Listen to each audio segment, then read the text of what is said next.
E por falar em rede social, inclusive, o nome de Guilherme Boulos ficou muito em voga, não só pela campanha à prefeitura, né, Clarissa, mas também pelo que o adversário Pablo Marçal fez com Boulos, que inclusive ele foi condenado e denunciado nos dois casos.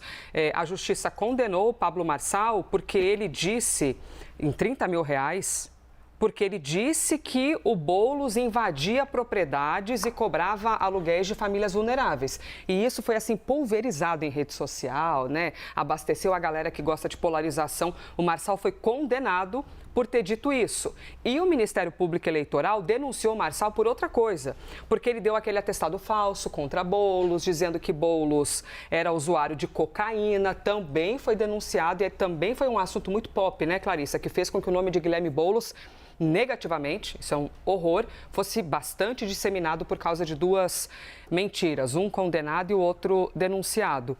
Qual que é a estratégia? E até por que você imagina que Boulos topou isso? Porque não é só... Eu não sei se as pessoas têm a liberdade de dizer não, todo mundo tem, né? Mas quando você recebe um convite da presidência da República, por que ele topou, Clarissa?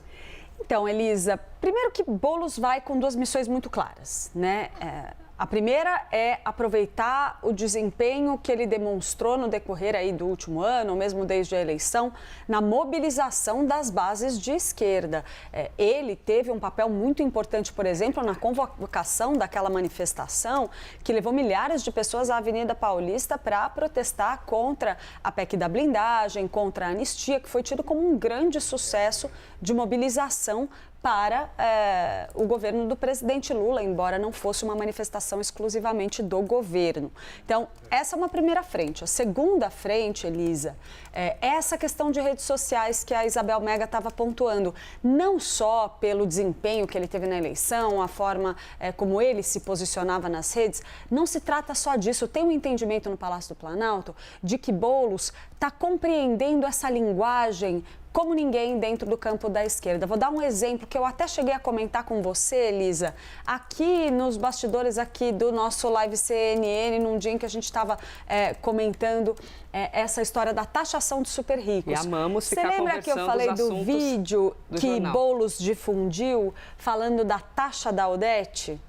Que era uma referência à novela Vale Tudo, onde ele virava e falava, olha, a Odete Roitman não paga imposto, ela vive a vida, fica ali na cobertura, na mansão dela e assim, enquanto isso o Jarbas é o cara, motorista, que trabalha, rala, esse cara aqui vai ter isenção no imposto de renda. E o governo federal está tentando taxar a Odete Roitman. Então, assim, essa linguagem... Que no fim não morreu, né? E esse vídeo viralizou, teve uma repercussão muito grande. Então, essa linguagem foi tida como muito bem sucedida para Guilherme Boulos, idealizada ali pelo time dele. Então, esse tipo de coisa joga a favor para que ele participe ativamente da mobilização de redes sociais. Tudo isso eu dei essa volta para dizer por que Boulos aceitou esse desafio. É só por conta dessa possibilidade de explorar essas características, essas atribuições?